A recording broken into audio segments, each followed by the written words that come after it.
अस्सलाम वालेकुम नाजरीन, दीवान न्यूज़ HD के साथ मैं हूं और फातिमा। सादिकाबाद से खबर शामिल करते हैं। ओवरसीज़ अंजुम शाहीन, SDO अहमदपुर लमा अब्बास और SDO Taimur Nasir sub division भोंग की खुलेआम करप्शन और लूटमार की झलकियां। सादिकाबाद के इलाका संजरपुर में महकमा नहार की बड़ी करप्शन।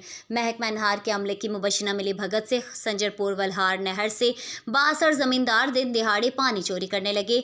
1 किलोमीटर के फासले पर पानी की 20 ट्यूबें लगी हुई हैं, लेकिन कोई पूछने वाला नहीं। ओवरसीर अंजुम शाहीन का माओ पुत्र बन गया।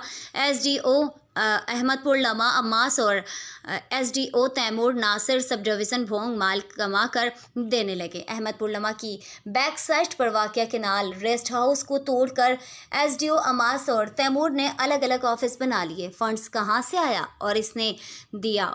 1980 के नक्शों को तोड़कर बनाए गए कमरों की तामीर के लिए किसने किरदार अदा किया?